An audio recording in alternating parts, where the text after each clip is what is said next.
Now, let's dive into today's story. Chapter 1. Fractured Foundations. Dante Rossi stared at his reflection in the bathroom mirror, tracing the scar that ran from his temple to his jawline. A permanent reminder that trust was a luxury he couldn't afford. At 42, he'd built himself into a formidable real estate developer in Boston, constructing his empire through calculated risks and an unwavering resolve that both impressed and intimidated those around him. "Daddy, look what I made." Noah burst into the bathroom, his 9-year-old enthusiasm cutting through Dante's brooding. The boy held up a detailed model skyscraper constructed from popsicle sticks. Dante's stern expression softened, the only transformation anyone ever witnessed in him these days. "That's impressive craftsmanship, Noah. You've got an architect's eye." He ruffled his son's hair, noting how the boy had inherited his dark eyes, but thankfully not the coldness that had settled in them over the years. "Mom said it was just a bunch of sticks." Noah's smile dimmed. "Your mother doesn't always appreciate vision," Dante replied carefully, buttoning his tailored shirt. "Keep building. Remember what I told you. Success is just failure that ran out of oxygen," Noah recited, beaming with pride at remembering his father's mantra. From downstairs, Veronica's voice cut through their moment. "Noah, your tutor's here." Dante checked his watch, 15 minutes early, like every Thursday for the past month. A pattern he'd noted but hadn't yet addressed.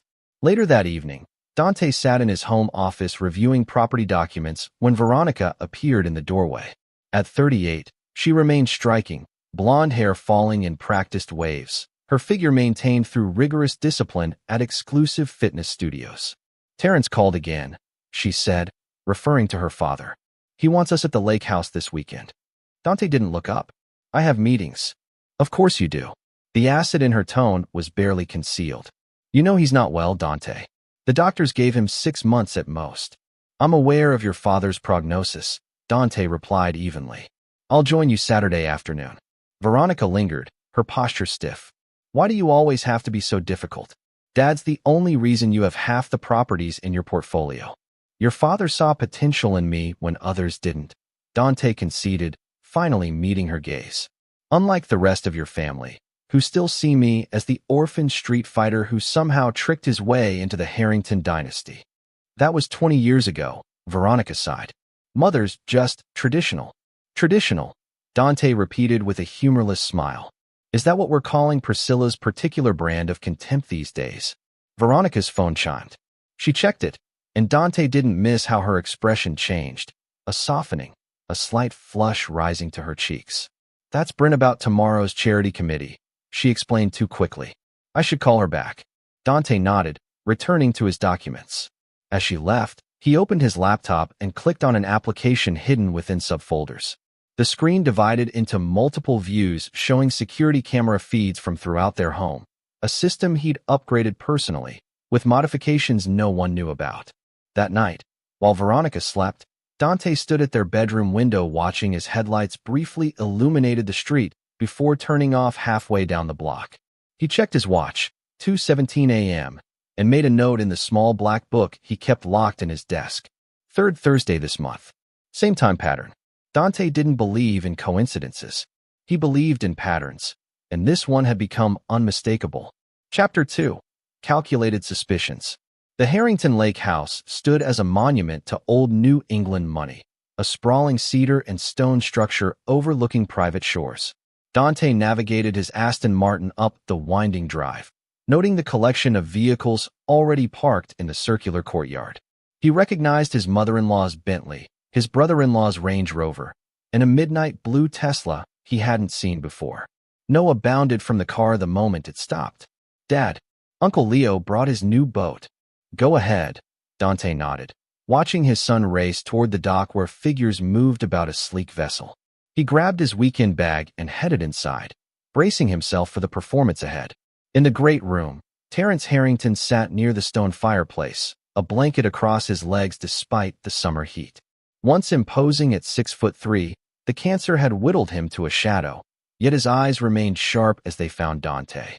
"You're late," Priscilla Harrington announced before Dante could speak, her voice carrying the clipped tones of Boston's elite. "We've already had lunch." "I had business to conclude," Dante replied simply, crossing to shake his father-in-law's hand.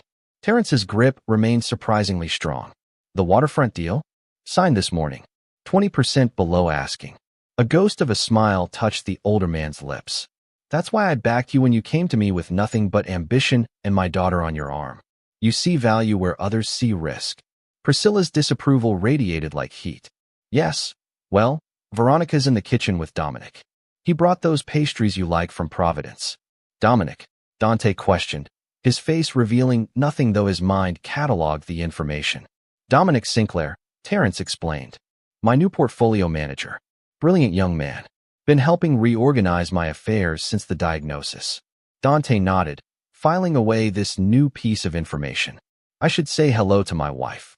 In the kitchen, Veronica stood laughing with a man Dante placed in his mid-30s. Athletic build, casually expensive clothes, the confidence of someone accustomed to approval. Their conversation halted abruptly as Dante entered. Dante. Finally, Veronica's smile seemed genuine enough, but her eyes held something guarded.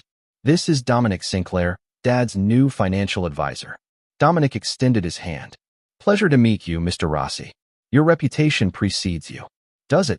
Dante's grip was measured as he assessed the man. Funny, I haven't heard of you. I was with Goldman until last year, Dominic replied smoothly.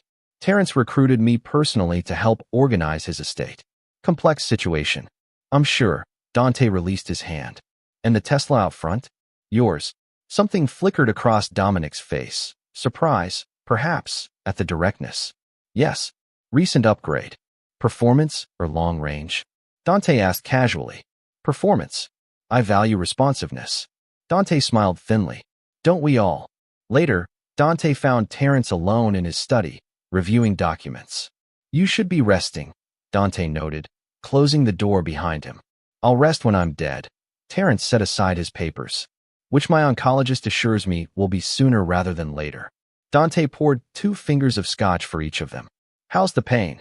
Manageable with enough morphine to tranquilize a horse. Terrence accepted the drink. But I didn't ask you in here to discuss my deterioration. How's Noah? Top of his class. Building constantly. He has your engineering mind. Pride flickered across Terrence's face. And Veronica? Dante measured his response. Busy with her committees and social obligations. Terrence studied him over the rim of his glass. You know, when you married my daughter, many questioned my judgment, including my wife. He's using her to climb, they said. They weren't entirely wrong, Dante acknowledged. I didn't want more than life had offered me. But you've given back more than you've taken, Terrence countered. The way you've grown my investments, the opportunities you've created, and you've given me a grandson who makes me proud. He paused. You remind me of myself, before all this. He gestured to the opulent room. How so? I didn't inherit the Harrington fortune. I married into it, Terrence revealed. Priscilla's family owned the shipping company. I was just a dock manager with big ideas. Dante absorbed this revelation. I didn't know. If you do. Priscilla prefers the narrative where her bloodline carries the business acumen. Terrence leaned forward, his voice dropping. I need you to promise me something, Dante. When I'm gone, watch over Noah. Make sure he knows his own worth, not the worth of his name or his inheritance. Of course, Dante agreed, sensing there was more. And be careful, Terrence added cryptically. Not everyone in this family shares my respect for you. That night, Dante lay awake beside Veronica, calculating. He'd observed Dominic throughout dinner. The way his eyes followed Veronica, their seemingly casual conversations that suddenly ceased when others approached. The subtle touch of hands when passing dishes. His phone vibrated with a text from a contact simply labeled R. Sinclair started working for Harrington 8 months ago. 2 prior positions. Clean record. Divorced 3 years. No children. Purchased Tesla 4 months ago. Condominium in Back Bay purchased last month. Cash buyer. Dante typed a response. Continue surveillance. Focus on Thursday evenings. A week later, Dante stood in his empty house, reviewing footage from the security system. Veronica had told him she was attending her book club, but his cameras had captured her leaving in evening wear rather than casual clothes. Noah was at a friend's overnight birthday party. His phone rang, the private investigator he'd hired. Mr. Rossi, they're at the Archer Hotel, room 718. Checked in an hour ago. Dante ended the call without comment. He walked to his office, unlocked a drawer, and removed a small digital recorder. For a long moment, he stared at it, then placed it in his pocket and headed for the door. 2 hours later, he returned, his expression unchanged, but something cold and resolute settled behind his eyes. He uploaded audio files to his computer, then made a phone call. "We need to meet. Tomorrow morning." The following day, Terrence Harrington suffered a massive stroke. He was rushed to Massachusetts General Hospital and placed on life support. Chapter 3. Terminal Truths. The hospital corridors smelled of antiseptic and dread. Dante stood outside Terrence's room, watching through the glass as machines breathed for his father-in-law. Priscilla sat rigidly at the bedside, her perfect posture a defense against collapse. Veronica paced near the window, repeatedly checking her phone. "Dad," Noah's voice was small beside him. "Is Grandpa going to die?" Dante placed a hand on his son's shoulder. "The doctors are doing everything they can. But you always say not to avoid answering questions," Noah persisted, his intelligence burning through childish platitudes. "Yes," Dante admitted. "Your grandfather is dying." Noah nodded solemnly. "Mom keeps saying he'll be fine, but I heard the doctor talking." "Your mother?" Dante chose his words carefully.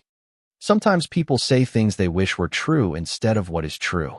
Is that why she told you she was at book club last night when she wasn't?" Dante's attention sharpened. "What do you mean, Noah?" "I forgot my overnight bag yesterday and came home to get it. Mom was dressed up, not like for book club, and she was talking on the phone saying she'd be there in 20 minutes and that he was working late again." Dante absorbed this information silently, impressed by his son's observational skills. "Noah, there's something important I need you to understand. Adults sometimes keep secrets. Like you do with the cameras?" Noah interrupted. Dante stilled. "What cameras?" "The ones in the air vents and behind the bookshelves," Noah replied matter-of-factly. "I found the app on your computer when I was looking for my architecture program." He looked up at his father. "Are you and Mom getting divorced like Patrick's parents?" Before Dante could answer, the door to Terrence's room opened, and a doctor emerged, his expression grave. "Family of Mr. Harrington?" They gathered in the small consultation room. Priscilla, Veronica, Dante, and Noah. Dominic hovered near the doorway, his presence unexplained but unchallenged. "The stroke has caused catastrophic damage," the neurologist explained. "Mr. Harrington specifically indicated in his advance directive that he doesn't want extraordinary measures if recovery is unlikely. There must be specialists, experimental treatments," Priscilla insisted, her composure cracking. "I'm sorry, Mrs. Harrington. Based on his brain activity, even if we maintained life support, there would be no quality of life." Veronica broke into sobs. Dominic moved closer, placing a hand on her shoulder in a gesture that appeared consoling but lingered too long. Dante observed this, his face impassive. "He can't hear us anymore, can he?" Dante asked the doctor. "We can't be certain, but it's unlikely he's processing auditory information." Dante nodded, then surprised everyone by requesting a moment alone with Terrence. In the hushed room, Dante stood beside the bed of the man who had been more father to him than mentor. "They're moving quickly," he said quietly, knowing no response would come. "But I've moved faster. Everything is in place, just as you asked." He placed a hand on Terrence's shoulder. "I'll protect Noah, and I'll make sure the truth comes to light." When the family returned, decisions were made. Life support would be withdrawn the following morning per Terrence's wishes. As they prepared to leave, Dante noticed Dominic and Veronica exchanging glances, a silent communication that confirmed what he already knew. "Noah, go with your grandmother for a moment," Dante instructed. "I need to speak with your mother." When they were alone in the corridor, Dante studied his wife's face. Grief had smudged her makeup, but something else flickered behind her eyes. Calculation. "You should stay with your mother tonight," he said evenly. "She shouldn't be alone." Relief washed over Veronica's features. "You're right. I'll come home in the morning after it's done." "Take whatever time you need," Dante replied, his tone neutral. "I'll take care of Noah." Veronica attempted to touch his face, a gesture that once would have seemed loving but now felt performative. "You're being surprisingly supportive." Dante stepped back from her touch. "Family comes first. That's what your father taught me." That night, while Noah slept, Dante worked methodically in his office, organizing files, making calls, transferring data to secure drives. The plan he'd been crafting since discovering Veronica's betrayal was accelerating, forced into motion by Terrence's imminent death. His private phone rang at 2:17 a.m., exactly the time pattern he'd documented. "He's gone," the voice on the other end informed him. "Peacefully, about 10 minutes ago." "And the other matter?" "Confirmed. They're together at his condominium." She arrived 30 minutes after leaving the hospital. Dante ended the call, allowing himself a moment of genuine grief for Terrence before returning to his preparations. On his computer screen, a folder labeled Testament contained subfolders organized with military precision. He clicked on one labeled Contingencies and began typing. 3 days later, Terrence Harrington was laid to rest in a private ceremony at the family mausoleum. Dante stood stoically with Noah at his side, observing how Dominic had positioned himself as the family's supportive friend, hovering particularly close to Veronica. After the service, Maxwell Porter, Terrence's longtime attorney, approached the family. "The will reading will take place at my office on Friday at 2 p.m., he announced. Mr. Harrington was very specific about the timing and that all family members must be present. Priscilla sniffed dismissively. "Dante hardly qualifies as family." "On the contrary, Mrs. Harrington," Porter replied evenly. "Mr. Rossi is explicitly named as an essential attendee." As they dispersed to waiting cars, Noah tugged at Dante's sleeve. "Dad, I need to tell you something." "What is it?" Dante crouched to his son's level. "Before Grandpa got sick, he gave me something to keep safe," Noah whispered. "He said not to tell anyone but you, and only after he was gone." Interest sharpened Dante's gaze. "What did he give you?" "A flash drive," Noah replied. "He said it was important for when the vultures start circling." Dante's expression remained neutral even as pieces clicked into place. "You did well to keep it secret, Noah. Where is it now?" "Hidden in my Lego Millennium Falcon. The one no one's allowed to touch." "Perfect hiding place." Dante nodded approval. "Let's go home and take a look at what Grandpa wanted us to have." That evening, after inserting the flash drive into a secure laptop, Dante and Noah watched as Terrence Harrington's face filled the screen, healthier than he'd been in months, eyes clear and determined. "Dante, if you're watching this, then I'm gone and the plan is in motion." The recording began. "Noah, my boy, you're seeing this because your father trusts your intelligence and discretion, rare qualities in a child your age." Terrence shifted in his chair. "I've known for some time that certain family members have been plotting to ensure my estate bypasses you, Dante. What they don't know is that I've been several steps ahead of them. There's another video, the one for the will reading. This one is just for you too." He leaned closer to the camera. "Noah, your mother and others may say terrible things about your father in the coming days. Don't believe them. Everything he's done has been with my knowledge and blessing."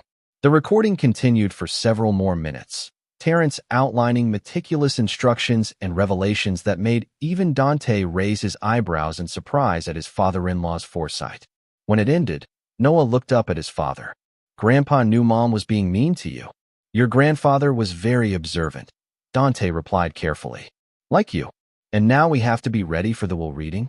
"Yes," Dante confirmed, ejecting the flash drive. "But I need you to do something difficult. For the next few days, we need to pretend we don't know anything." Noah nodded solemnly. "Like spies." "Exactly like spies," Dante agreed, noting how his son's intelligence and loyalty mirrored his own, traits that would serve him well in the storm to come. Chapter 4: Vultures Gathering. The days following Terrence's funeral brought a shift in the Harrington family dynamic. Priscilla hosted continuous family gatherings at her Beacon Hill mansion, events to which Dante received pointedly late invitations. "Do we have to go?" Noah complained as Dante adjusted his son's tie before one such dinner. "Great Aunt Philippa always pinches my cheeks and calls me poor fatherless boy, even though you're right there." "We go because appearances matter," Dante explained patiently, "and because information is power." At these gatherings, Dante observed how Veronica had seamlessly integrated Dominic into family conversations.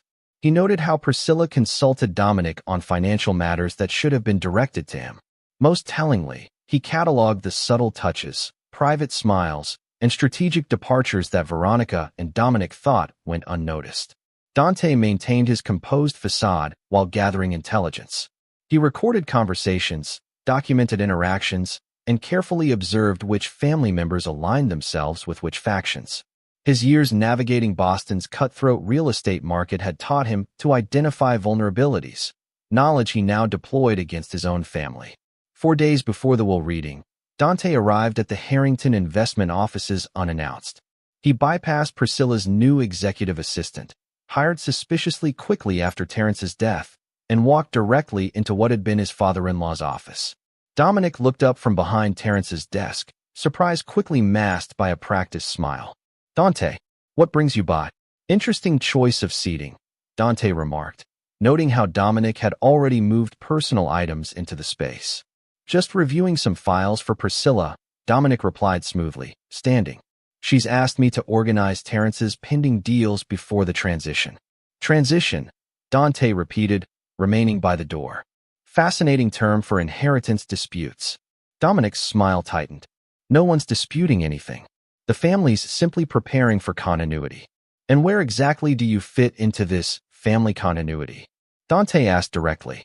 "I was Terrence's trusted advisor," Dominic replied, a hint of defensiveness creeping into his tone.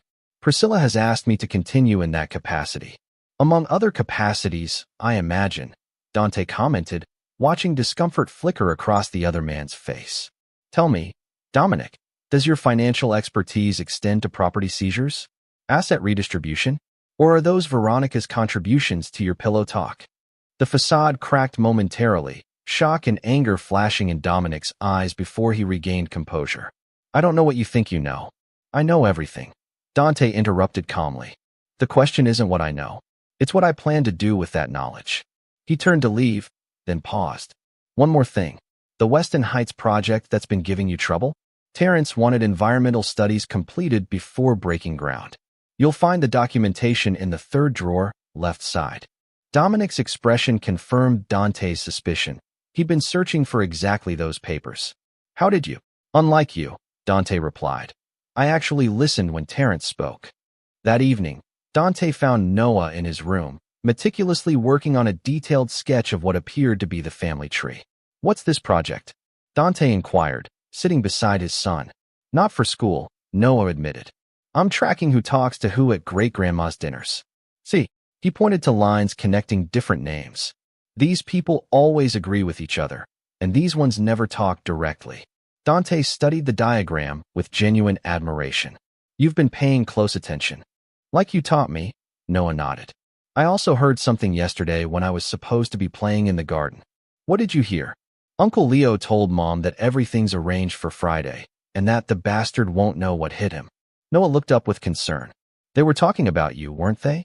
Dante nodded, impressed by his son's perception. "Yes, they were." "Are they going to take all Grandpa's money away from us?" Noah asked directly. "They're certainly planning to try," Dante acknowledged. "But we have Grandpa's video," Noah reasoned. "And you already knew what they were doing." "Yes," Dante confirmed. "Which gives us an advantage they don't realize we have." Noah considered this.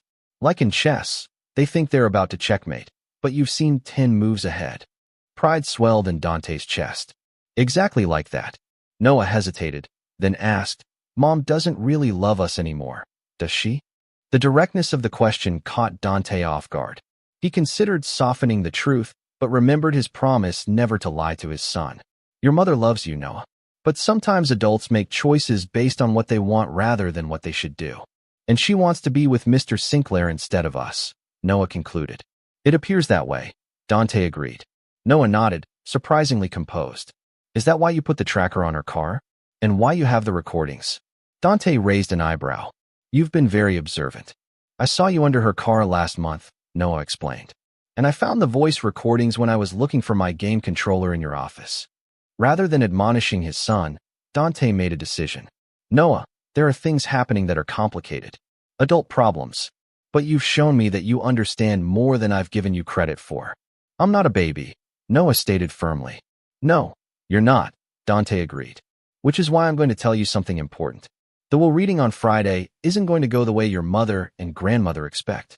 But for our plan to work, we need to continue acting like we don't know anything." "What's going to happen?" Noah asked, eyes wide with curiosity. "Justice," Dante replied simply. "Now, there's something specific I need you to do at the reading." Chapter 5, Pieces in Motion. Thursday evening, the night before the will reading, Dante sat in his parked car 3 blocks from Dominic's Back Bay condominium. Through binoculars, he watched as Veronica's Mercedes pulled into the private garage beneath the building. His phone buzzed with a text from R. Subject B arrived at location. Will maintain surveillance until morning as instructed. Dante started his car and drove to a different destination, a modest apartment building in Somerville. He took the elevator to the 3rd floor and knocked on door 314. Maxwell Porter, Terrence's attorney, opened the door, appearing unsurprised. Right on time. Come in. The apartment was clearly not Porter's residence, but a temporary space. Minimal furniture, no personal touches. A secure briefcase sat on the dining table alongside several folders. Is everything prepared? Dante asked, declining Porter's offer of a drink. Exactly as Terrence instructed, Porter confirmed, opening the briefcase to reveal documents and a sealed USB drive. The official will that everyone expects, and the video addendum that no one does. Except you, of course. And Noah, Dante added. Porter raised an eyebrow. You've involved your son in this? Noah involved himself, Dante explained. He's more perceptive than most adults I know. Like father, like son, Porter remarked, resealing the briefcase. Terrence spoke highly of the boy. Dante nodded. He's the reason I'm proceeding with this plan rather than handling matters more directly. Understanding passed between the men. Porter had known Dante long enough to recognize the dangerous edge beneath his controlled exterior. Your restraint is commendable, Porter observed, given what they've planned for you. I prefer precision to passion, Dante replied. Terrence taught me that. Porter handed him a sealed envelope. He asked me to give you this privately, the night before the reading. Said you'd know when to open it. Dante pocketed the envelope without examining it. Has anyone attempted to contact you about tomorrow? Priscilla called 3 times, Porter confirmed, asking pointed questions about Terrence's true intentions and whether certain documents could be reviewed beforehand. And Dominic? He sent his assistant to my office with a rather transparent attempt at bribery, a vintage bottle of Macallan and hints about future legal work for Harrington Investments. Dante's expression hardened. They're getting desperate. With good reason, Porter noted. The preliminary filings I submitted yesterday will have alerted them that something unexpected is coming. Good. Dante checked his watch. I should get back to Noah. As Dante turned to leave, Porter called after him. Terrence knew what he was doing when he chose you, you know? Not just as a business protege, but as family. He was a better father to me than my own ever was, Dante acknowledged quietly. He said something similar before he died, Porter revealed. That you were the son he wished he'd had. Back home, Dante found Noah still awake, sitting in the window seat of his bedroom. Mom's not coming home again, is she? Noah asked without turning around. No, Dante confirmed, sitting beside his son. Not tonight. Noah nodded, unsurprised. I packed some of my important stuff in my backpack, just in case we have to leave after tomorrow. The simple statement revealed how deeply Noah understood the situation. Dante put an arm around his son's shoulders. Smart thinking. But whatever happens tomorrow, remember that I've planned for every possibility. Even if they try to take everything away, especially then, Dante assured him. Trust me, Noah. By this time tomorrow, everything will be different, but you and I will be fine. After Noah finally fell asleep, Dante retreated to his office and opened Terrence's envelope. Inside was a handwritten letter and a small key. The letter read, Dante, if you're reading this, then tomorrow's reckoning is at hand. The enclosed key opens a safety deposit box at Commonwealth Trust, box number 7721. Inside you'll find what you once told me was your greatest regret. Proof of what happened to your family when you were just a boy. I've spent years quietly investigating, and I've found what the authorities couldn't, or wouldn't. It's all there. Consider it my final gift to you. The truth you've been seeking since we met. Use it wisely, and remember your promise about Noah. He has your strength and intellect, but hopefully none of our darkness. Terrence. Dante stared at the key, emotions he rarely permitted himself threatening to surface. He carefully refolded the letter and secured both items in his personal safe. At midnight, he received confirmation that all elements of his plan were in place. The morning would bring either vindication or destruction, and Dante had prepared for both. Chapter 6. Countdown to Reckoning. The morning of the will reading dawned bright and clear, A beautiful September day that belied the storm gathering within the Harrington family. Dante rose early, dressed meticulously in a charcoal suit that Terrence had once complimented, and prepared a special breakfast for Noah. "Big day," he said, placing chocolate chip pancakes, a rare treat, in front of his son. Noah, already dressed in his best clothes, nodded solemnly.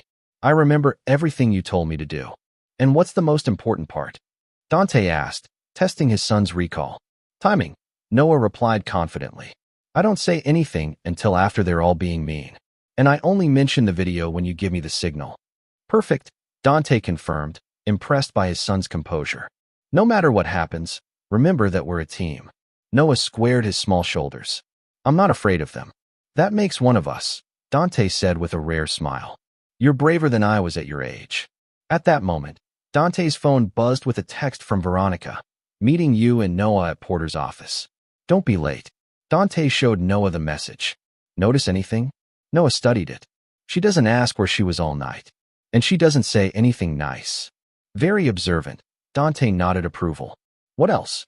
"She assumes we'll just do what she says," Noah added after a moment. "Like we need her permission." "Exactly," Dante confirmed. "Which tells us she's confident about what's going to happen today." As they prepared to leave, Dante received another text, this one from his investigator. "Packages delivered to all specified destinations. Confirmation receipts secured." "What does that mean, Dad?" Noah asked, reading over his shoulder. "It means our chess pieces are in position," Dante explained. "Now we just need to play the game." The offices of Porter Legal occupied the 14th floor of a downtown high-rise, prestigious but understated, much like Maxwell Porter himself. When Dante and Noah arrived, the reception area was already filled with Harrington family members, all dressed in expensive morning attire that somehow managed to appear fashionable rather than somber. Priscilla Harrington sat regally in the center of the room, holding court like a queen among subjects. She acknowledged Dante and Noah with the barest nod before continuing her conversation with Veronica's brother Leo. Veronica stood near the window with Dominic, their postures carefully maintaining a professional distance that didn't match the intimacy in their exchanged glances. When she spotted Dante and Noah, she separated from Dominic and approached them. "There you are," she said, bending to straighten Noah's already perfect tie. "I was beginning to worry." "We're exactly on time," Dante pointed out. "As requested." "Yes, well," Veronica's smile appeared strained. "Mother's been asking for Noah. She wants him to sit with her during the reading." "I want to stay with Dad," Noah replied before Dante could answer. A flash of annoyance crossed Veronica's features. "Noah, don't be difficult. This is a family matter." "Dad is family," Noah insisted, his voice carrying enough to turn heads. Priscilla's voice cut through the resulting silence. "The boy should be with his grandmother and mother during this difficult time. After all, we are his blood relatives." Dante placed a protective hand on Noah's shoulder. "Noah stays with me." The tension in the room escalated until Maxwell Porter emerged from his inner office. "If everyone would please come in, we're ready to begin." The conference room was arranged with a large oval table, place cards indicating predetermined seating. Dante noted that his position was at the far end from Porter, while Priscilla, Veronica, and Dominic were clustered near the attorney. "Mr. Sinclair," Porter addressed Dominic formally. "While you were certainly close to Mr. Harrington, this reading is restricted to family members unless specifically noted in the will itself." Dominic's confident smile faltered. "Priscilla asked me to attend as the family's financial advisor." Nevertheless, Porter remained firm. "Protocols must be followed. Perhaps you could wait outside until—" "Terrence would have wanted him here," Priscilla interrupted imperiously. "He's been managing the family investments since before my husband's illness." Porter consulted a document before him. "Actually, Mr. Harrington did leave specific instructions about today's attendees." He looked up. "Mr. Sinclair is permitted to stay, but must be seated apart from family members." This unexpected development created a ripple of murmurs. Dominic, attempting to maintain his dignified facade, moved to a chair against the wall. Dante observed this small disruption to their planned choreography with quiet satisfaction. Once everyone was seated, Porter began the formal proceedings. "We are gathered today to execute the last will and testament of Terrence Edward Harrington, as prepared and signed on August 4th of this year, approximately 1 month before his passing. He removed documents from his briefcase, along with a sealed envelope. Before I read the will itself, Mr. Harrington left specific instructions that this letter be read aloud first. Porter opened the envelope and began reading. To my family, assembled today, if you're hearing these words, then I have finally surrendered to the cancer that has been my unwelcome companion these past months. I wish to thank each of you for your presence in my life, though some of you have brought more comfort than others during my final days. Priscilla shifted uncomfortably as Porter continued.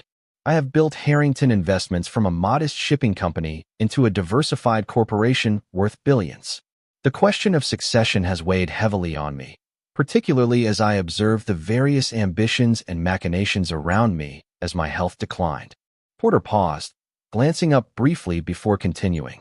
I have made my decisions with clear mind and purpose, considering not just what each of you wants, but what you truly deserve. Some may be surprised, others outraged, but my decisions are final. The tension in the room thickened as Porter set aside the letter and lifted the official will. For the next 20 minutes, he detailed specific bequests, charitable donations, personal items to various relatives, shares in subsidiary companies to loyal employees. As the reading progressed, Dante observed the growing confusion and alarm on Priscilla's face. None of the major assets had yet been mentioned, not the primary company holdings, not the family estates, not the considerable investment portfolios. Finally, Porter reached a section titled Primary Disposition of Assets. The room fell completely silent. With respect to Harrington Investments and all associated holdings, properties, and financial interests comprising the primary family fortune, I hereby bequeath control as follows. Porter cleared his throat. 51% ownership shall transfer to my grandson, Noah Terrence Rossi, to be held in trust until his 25th birthday. Until such time, voting control of these shares shall be exercised by his father, Dante Alessandro Rossi, who shall also receive direct ownership of 15% of company shares. Gasps and mutters erupted around the table. Priscilla's face drained of color, while Veronica's eyes widened in shock. The remaining 34% shall be divided among family members as follows: 20% to my wife, Priscilla, and 14% to my daughter, Veronica. This is outrageous. Priscilla slammed her hand on the table. Terrence would never leave the majority of our family company to that opportunist. Mother, please. Veronica attempted to calm her, though her own face showed barely concealed fury. Porter continued reading, unfazed by the outburst. I make these allocations with full awareness of their implications. Dante has demonstrated the business acumen, strategic thinking, and ethical standards required to shepherd Harrington Investments through the coming decades until Noah is prepared to assume leadership. He'll get nothing. Dad hated her. Veronica burst out, gesturing wildly toward Dante, her composure completely shattered. This can't possibly be legal. Her mother laughed bitterly. Even your kid knows he's worthless. Around the table, various Harrington relatives nodded in agreement. Years of simmering resentment toward the outsider who'd married into their fortune finally finding voice. Dante remained perfectly still, his expression unreadable as the hostility in the room focused entirely on him. Noah pressed closer to his side, watching the adults with a composure beyond his years. As the chaos escalated, Porter attempted to restore order. If you'll allow me to continue. No, Priscilla interrupted. This is obviously a forgery. Terrence told me explicitly that he was leaving everything to me, with Veronica as successor. We discussed it extensively during his final weeks. That's right, Veronica agreed desperately. Dad would never leave the company to Dante. He was just a charity case, someone Dad felt sorry for.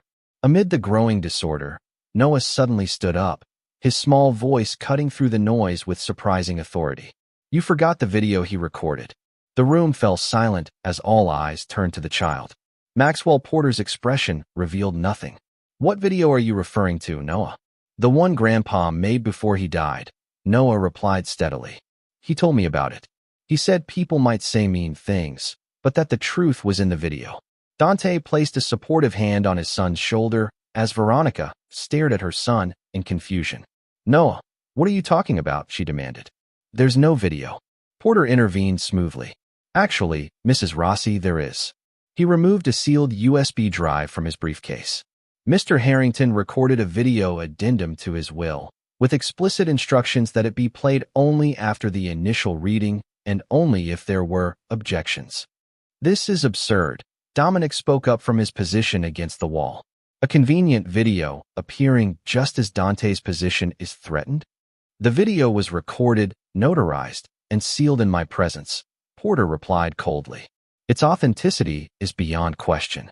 He connected the drive to a laptop, which projected onto a screen at the end of the conference room. The lawyer hit play, and the room fell silent as Terrence Harrington's face appeared on screen, gaunt but clear-eyed, his voice stronger than it had been in his final days. Chapter 7. Masks Removed. Terrence Harrington's image filled the screen, his familiar office at the lake house visible in the background. Unlike the private recording Dante and Noah had viewed, this Terrence appeared formal, almost judicial in his bearing. If you're watching this, he began, then two things have happened. First, I've died. Second, my will has been contested, most likely by my wife and daughter. He allowed himself a thin smile. Predictability has always been their weakness. Priscilla made a choked sound of outrage, but remained seated as Terrence continued. What follows is not just a clarification of my wishes, but evidence supporting my decisions. First, to address the inevitable claim that I hated Dante or considered him worthless. Nothing could be further from the truth. The video switched to footage clearly taken from security cameras in Terrence's office. Various scenes played showing Terrence and Dante in deep discussion over business matters, their mutual respect evident. In one clip, Terrence explicitly stated, "You've doubled our real estate holdings in 5 years, Dante. Not even I managed that kind of growth." The video returned to Terrence. While certain family members were arranging charity galas and attending spa retreats, Dante was quadrupling the value of our Boston waterfront properties and expanding our interests internationally. The trust I've placed in him isn't sentimental. It's based on proven results. Terrence shifted in his chair. Now, regarding my decision to name Noah as primary beneficiary, beyond being my only grandchild and the future of our family, he has demonstrated intelligence and character that gives me confidence in Harrington's future. More security footage appeared, this time showing Noah visiting Terrence's office, the two of them poring over building plans and financial reports, the older man clearly tutoring the young boy. Noah has visited me weekly for the past 3 years, Terrence explained in voiceover. While his mother believed he was at advanced math tutoring, he was actually learning the fundamentals of our business. At 9, he understands our operational model better than most of our board members. The video returned to Terrence. Now, let's address the elephant in the room. The reason I've excluded Veronica and Priscilla from majority control. The screen split to show surveillance footage from various locations.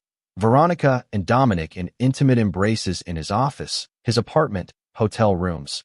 Priscilla in meetings with competitors, sharing documents clearly marked confidential. Financial records showing unexplained transfers from company accounts to offshore holdings.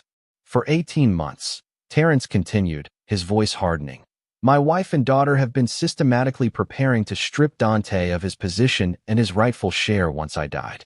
They've diverted over $30 million, attempted to sabotage 3 major development projects, and, most disturbing, conspired with Dominic Sinclair to create fraudulent evidence of embezzlement against Dante. Gasps echoed through the conference room. Veronica had gone deathly pale, while Dominic stared at the screen in open horror. What you didn't know, Terrence continued implacably, is that I've been aware of your schemes from the beginning. Not just your business betrayals, but your personal ones as well. The footage shifted to Veronica and Dominic in Terrence's own study at the lake house, searching through his desk. The night you searched my office for my updated will, Terrence narrated, I was allegedly sedated in my bedroom. In reality, I was documenting your actions and finalizing my contingency plans with Dante. The screen returned to Terrence's face. Veronica, you chose to betray not just your husband, but your father as well. Priscilla, you were willing to destroy a company I spent 50 years building, all to maintain your social position.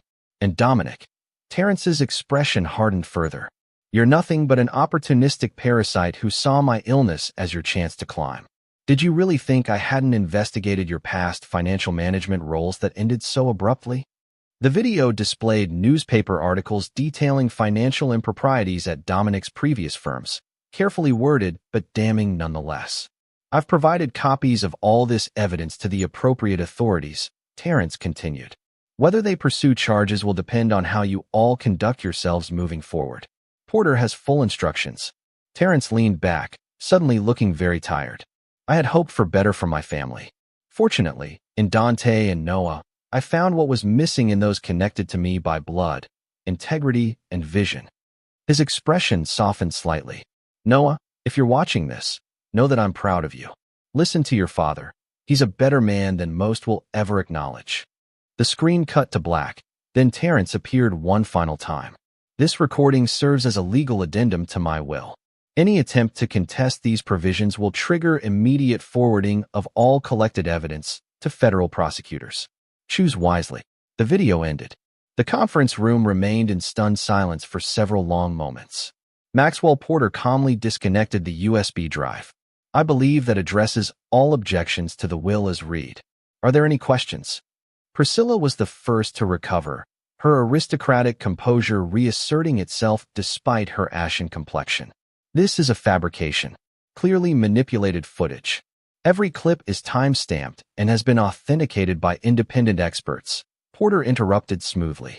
The originals are secured in multiple locations, along with considerably more material than was shown today. Veronica turned to Dominic, panic in her eyes. You said there was no way he could have known. You promised me. Be quiet, Veronica, Dominic hissed, already calculating his next move. Throughout these exchanges, Dante had remained silent, his hand steady on Noah's shoulder. Now he spoke, his voice quiet but carrying an authority that immediately commanded attention. Terrence gave you all a choice, he noted. Accept his decisions or face legal consequences. I suggest you consider carefully. You planned this, Veronica accused, tears of rage forming in her eyes. You manipulated a dying man. No, Mom. Noah interrupted, his young voice steady. Grandpa showed me everything. He knew what you and Dominic were doing. He showed me the pictures. Veronica recoiled as if slapped. What pictures? Of you kissing Mr. Sinclair in Grandpa's house, Noah replied matter-of-factly. And in his car. And at his apartment when you said you were at yoga. The brutal simplicity of the child's statements silenced the room once again. Dante finally stood. Porter, I believe we've concluded business here. Noah and I will be available to sign any necessary documentation at your convenience. Wait just a minute, Leo protested, finding his voice. You can't just walk away with our family company. Actually, he can, Porter confirmed. As of this morning, all transfers have been legally executed. Dante now controls 66% of Harrington Investments, both personally and as trustee for Noah. You'll regret this, Priscilla promised, her voice venomous. We have friends in this city. Powerful friends. So do I, Dante replied evenly. And unlike yours, mine aren't fair-weather allies interested only in your social connections. He turned to Noah. Ready to go? Noah nodded, gathering his backpack. As they moved toward the door, Veronica made a desperate lunge for her son. Noah, you can't leave with him. I'm your mother. Dante smoothly intercepted her. Custody arrangements will be addressed separately, Veronica. I suggest you retain counsel. You think you can take my son? She hissed, abandoning all pretense of dignity. After everything you've done? I've done nothing except protect Noah and honor Terrence's wishes, Dante replied coldly. You're the one who needs to explain your actions, to Noah, to the courts, and possibly to prosecutors. As they left the conference room, the sounds of chaos erupted behind them, accusations, denials, threats. Noah walked beside his father, his small hand trustingly in Dante's larger one. Did we win, Dad? He asked quietly in the elevator. Dante looked down at his son, seeing strength and intelligence beyond his years. The battle, yes. But the war is just beginning. Chapter 8, Collateral Damage. The aftermath of the will reading unfolded with the precision Dante had anticipated. Within hours, Boston's elite social circles buzzed with rumors. By evening, business publications had picked up the story of the Harrington succession surprise. Within days, Harrington Investments announced a restructuring under new leadership. Dante moved methodically, implementing changes he and Terrence had planned for months. He installed trusted executives, reviewed all ongoing projects, and ordered comprehensive audits of departments where Priscilla or Veronica had exercised influence. At home, changes were equally swift. The morning after the will reading, Dante had the locks changed and security systems upgraded. Veronica's personal items were packed by a professional service and delivered to Dominic's condominium. She hasn't even called, Noah observed on the third day, watching from the window as another delivery of his mother's belongings was loaded into a van. She's been busy, Dante explained neutrally. Her lawyer has been in contact with mine. In truth, Veronica had called, not to speak with Noah, but to alternately threaten and attempt to negotiate with Dante. He had recorded every conversation, directed all substantive matters to his attorneys, and refused to engage with her emotional manipulations. A week after the will reading, Dante sat in Terrence's former office, now his, reviewing reports when his assistant announced Maxwell Porter's arrival. The vultures are circling, Porter informed him without preamble, setting a folder on Dante's desk. Priscilla has engaged Sullivan from Bradshaw & Sullivan. Veronica's using Patricia Morgan. Expensive choices, Dante noted, unsurprised. What are they pursuing? Priscilla wants the will invalidated, claiming undue influence and diminished capacity. Standard playbook, minimal chance of success given Terrence's precautions. Porter shrugged. Veronica is focusing on custody of Noah. Dante's expression hardened. Her grounds. She's painting you as a manipulative, controlling figure who turned both Terrence and Noah against her through systematic psychological tactics. Porter removed documents from his folder. She's also alleging that your obsessive surveillance creates an unhealthy environment for a child. Interesting approach, Dante mused, showing no outward concern. And Dominic? Keeping his head down publicly while quietly liquidating assets. He's preparing to disappear if necessary. Dante nodded. As expected. What about the investigations Terrence initiated? The SEC has opened a preliminary inquiry into the offshore transfers. The FBI has requested interviews with several board members regarding the confidential information Priscilla shared with competitors. Porter paused. They'll be contacting you next week as a person of interest, strictly formality, given your cooperation with Terrence's documentation efforts. And the custody situation? Porter's expression grew more serious. That's potentially more challenging. Regardless of Veronica's behavior, courts generally favor maternal custody rights unless there's clear evidence of unfitness. Her attorneys will argue that marital infidelity doesn't equate to parental unfitness. I'm aware of the standard precedents, Dante acknowledged. But this isn't a standard situation. No, it isn't, Porter agreed. The recordings Terrence made of Veronica, discussing Noah, are concerning. Her comments about him being just like his father, and probably already plotting against me suggest a troubling attitude toward the child. Dante's jaw tightened almost imperceptibly. Those recordings were made when, throughout the past year, Terrence was thorough in his documentation. Ensure Judge Lancaster receives those recordings directly, Dante instructed. She handles most high-profile custody cases in this district and has a particular interest in cases involving parental alienation. Porter raised an eyebrow. You've researched the judiciary extensively. I've prepared for every contingency, Dante confirmed. Veronica won't take Noah from me. Later that afternoon, Dante left the office early to attend Noah's parent-teacher conference, an obligation Veronica had typically handled. Ms. Winters, Noah's fourth-grade teacher, appeared slightly surprised to see him. Mr. Rossi, thank you for coming. I was expecting Mrs. Rossi. My wife is unavailable, Dante replied simply. I'll be handling Noah's school matters moving forward. The conference was productive, with Ms. Winters praising Noah's academic performance while expressing concern about recent behavioral changes, increased watchfulness, reluctance to participate in group activities, detailed note-taking about classmates' interactions. It's almost as if he's cataloging information, she explained hesitantly. When I asked him about it, he said he was gathering intelligence like Dad teaches me. Dante nodded thoughtfully. Noah's been through significant changes recently.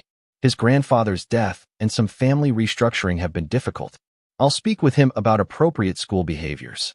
On the drive home, Dante broached the subject. Ms. Winters mentioned you've been taking notes on your classmates. Noah didn't appear surprised or embarrassed. I'm practicing observation skills.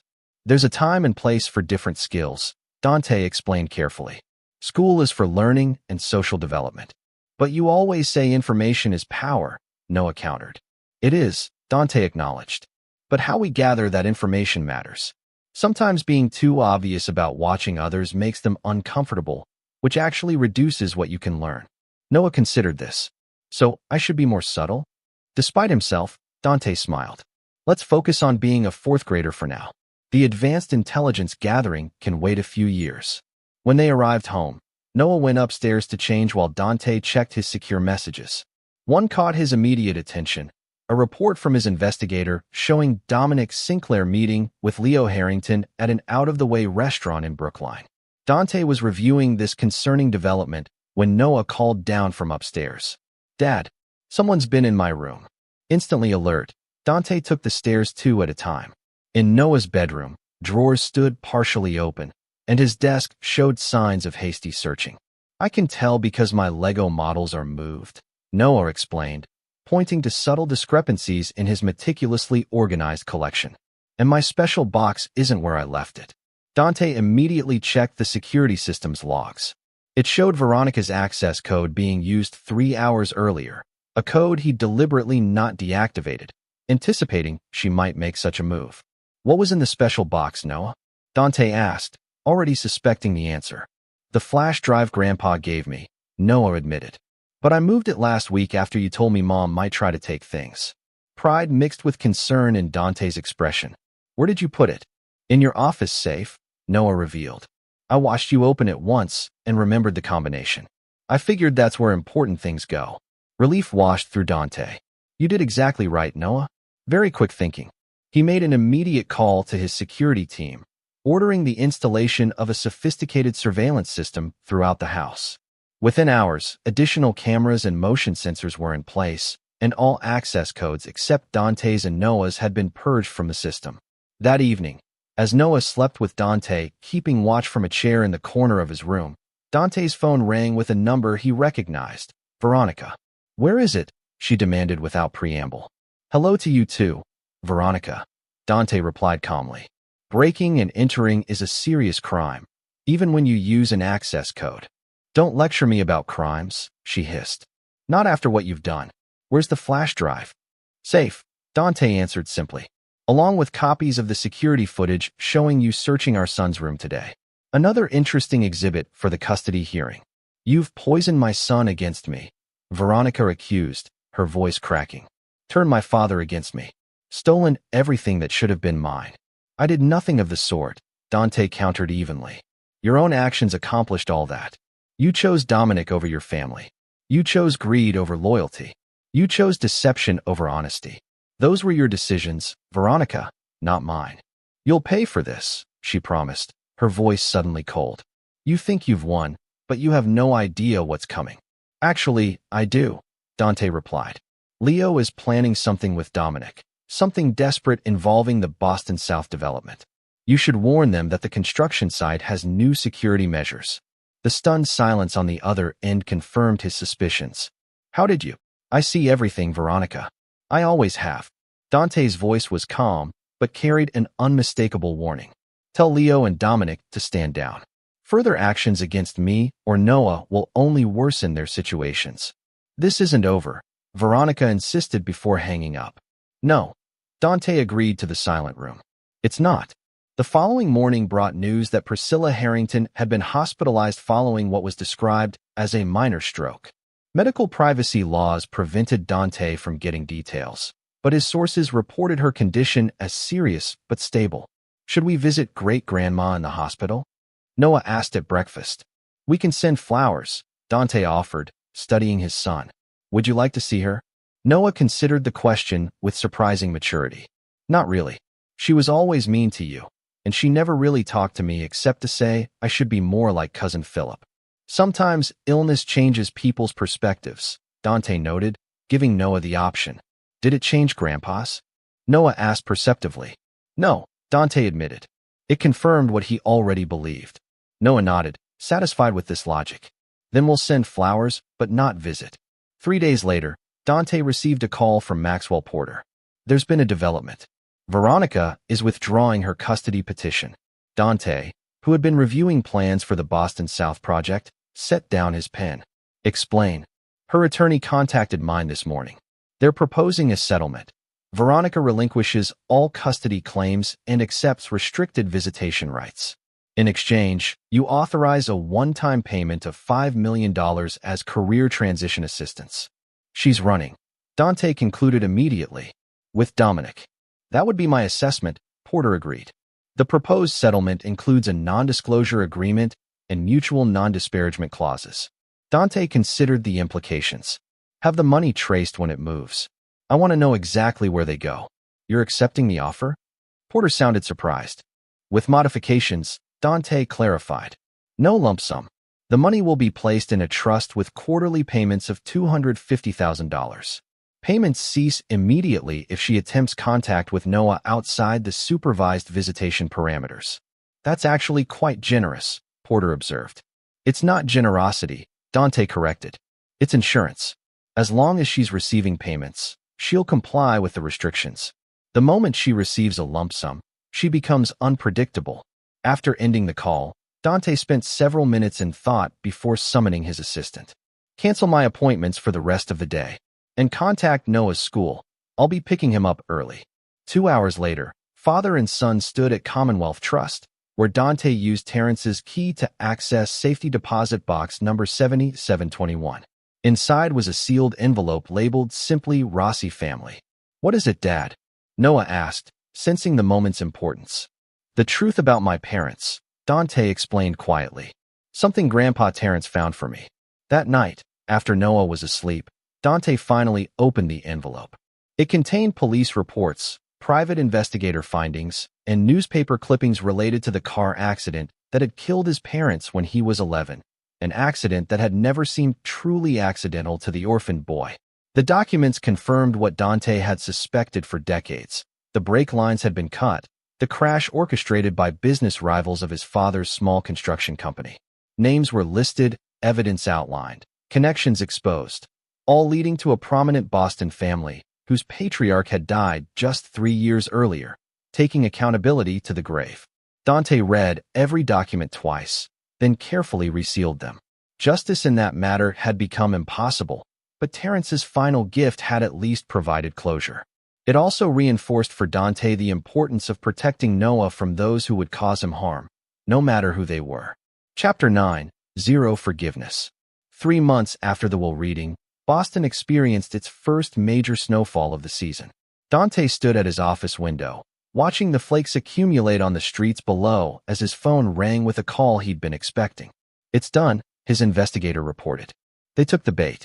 Dominic accessed the fabricated server files using the credentials your IT team planted, and the monitoring software installed successfully when he downloaded what he thought were confidential development plans. We now have complete access to his laptop and phone. Dante nodded in satisfaction. Maintain surveillance. Let me know when they make their move. The trap had been meticulously designed over weeks. Following the custody settlement, Veronica and Dominic had indeed fled Boston, first to New York, then to Miami. But Dante had known they wouldn't stay away permanently, not with their thirst for revenge and Dominic's financial situation deteriorating as his reputation in financial circles collapsed. The bait, seemingly vulnerable server access to Harrington Investments' planned waterfront development, had been Dominic's last hope of recovering his losses. The files contained enough authentic information to appear legitimate, while the supposedly confidential investor lists and financial projections were carefully crafted fiction. That evening, Dante took Noah to the symphony, a tradition they had established in recent months. The boy had shown surprising appreciation for classical music, another trait that reminded Dante of Terrence. Dad, Noah whispered during intermission, that man 3 rows behind us keeps looking at us. Dante, who had already noted the individual in question, nodded approvingly at his son's awareness. Good observation. He works for your great-grandmother. Is he spying on us? Gathering information, Dante corrected mildly. Priscilla wants to know how we're doing. Since her stroke, Priscilla Harrington had retreated from public life, recuperating in her Beacon Hill mansion. Her legal challenges to the will had been quietly withdrawn after Porter delivered a detailed dossier of her financial improprieties to her attorneys. Should we say hello to him? Noah asked. No, Dante replied. But we'll give him something interesting to report. As they left the symphony hall, Dante deliberately walked past the man, pausing just long enough to say, "Tell Priscilla that Noah enjoyed Tchaikovsky immensely. Perhaps she'd like to hear him play piano sometime, if she can behave appropriately." The man's stunned expression confirmed he hadn't expected to be identified so easily. 2 weeks later, as Christmas approached, Noah came home from school with an unexpected request. "Mom called me today," he announced during dinner. Dante immediately set down his fork. "She called you directly?" "At school." Noah nodded. "During lunch. She said she misses me and wants to see me for Christmas. She said I could bring presents for her and Uncle Dominic to the park on Saturday." Dante maintained a calm exterior despite his fury at this violation of the custody agreement. "What did you tell her?" "That I needed to ask you first," Noah replied, "and that she wasn't supposed to call me without permission." "You handled that perfectly," Dante assured him. "How did that make you feel, hearing from her?" Noah considered the question seriously. "Weird. Like she was a stranger pretending to know me." He hesitated. "She sounded different. Kind of desperate." Dante nodded, filing this information away. "Would you like to see her on Saturday?" "No," Noah answered without hesitation. "It feels like a trap." Pride mingled with concern in Dante's chest. His son was developing the same instincts that had kept Dante alive and successful, but he wondered if such wariness was healthy in a child so young. "We'll respect your decision," Dante assured him. "I'll have Mr. Porter handle the communication." Later that night, Dante received the alert he'd been anticipating. Dominic had activated the compromised server access from a hotel IP address in Cambridge. Live monitoring showed him downloading financial data related to Harrington's new development, data deliberately salted with proprietary information that would trigger federal securities violations when used. Dante made 3 calls in sequence. First to his security team, then to Porter, and finally to an FBI contact Terrence had cultivated years earlier. The trap was sprung. At dawn, federal agents arrested Dominic Sinclair in the lobby of the Cambridge Royal Hotel. The charges: corporate espionage, attempted securities fraud, and conspiracy. His laptop contained not only the planted evidence, but also emails revealing his and Veronica's plans to use the stolen information to sabotage the waterfront project. Veronica managed to evade the initial arrest, having left the hotel hours earlier. But her options were rapidly diminishing as her accounts were frozen and her face appeared on law enforcement bulletins. 3 days later, as Dante worked late in his home office, the security system alerted him to movement on the property perimeter. The cameras showed a hooded figure approaching the house from the garden side, a figure whose gait he immediately recognized despite the disguise. Rather than triggering the alarm, Dante disabled the internal security system for 3 minutes. He sat calmly at his desk, a glass of scotch in hand, as Veronica slipped in through the garden door using an old service key she must have kept. "You should have changed all the locks," she said upon finding him waiting, her voice hollow with exhaustion and defeat. "I knew you'd find a way in regardless," Dante replied evenly. "And I wanted this conversation." Veronica looked haggard, her designer clothes replaced by nondescript attire, her once perfect hair now dyed brown and cut short. "Where's Noah?" "Safe," Dante assured her. "And not here." She nodded, sinking into a chair across from him. "Dominic's been arrested." "Yes." "You set him up." "I created an opportunity," Dante corrected. "He made his own choices." Veronica studied him with red-rimmed eyes. "You've taken everything from me." "You had everything," Dante countered calmly. "A husband who provided for you. A son who adored you. A father who indulged you. You threw it all away. For what? A younger man who actually desired me." Bitterness laced her words. "You stopped seeing me years ago, Dante. I became just another asset in your portfolio." "That's not true," Dante replied. "But it's a convenient narrative for justifying betrayal." She laughed humorlessly. "Always so controlled. So calculated. Do you feel anything at all, Dante? Did you ever love me? Or was I just your ticket into my father's world?" "I loved you once," Dante acknowledged, surprising her with his honesty. "Before you showed me who you really are." Silence stretched between them. years of resentment and lies filling the space. I need money, Veronica finally said. Enough to disappear somewhere they won't find me. Who is they? Dante asked, though he already knew. The people Dominic borrowed from, she admitted. They're not the type who accept excuses. Dante studied her for a long moment. You came here hoping I'd help you escape the consequences of your actions. Again, you're still Noah's father, she tried. Whatever happened between us? Stop, Dante interrupted, his voice suddenly hard. Don't use Noah to manipulate me. Not anymore. He stood, walking to his safe. After entering the combination, he removed a passport and an envelope. This contains $100,000 in identity documents for Victoria Bennett. A car is parked 3 blocks north with the keys in the visor. Drive to Portland, Maine. A ticket on tomorrow's ferry to Nova Scotia is waiting at Will Call. Veronica stared at him in disbelief. You're helping me? I'm ensuring Noah doesn't lose his mother to prison or worse, Dante clarified. But understand this, you will never contact him again. Not until he's 18 and can decide for himself whether he wants you in his life. That's cruel, she whispered. It's merciful, Dante corrected. The alternatives all end with you in federal custody.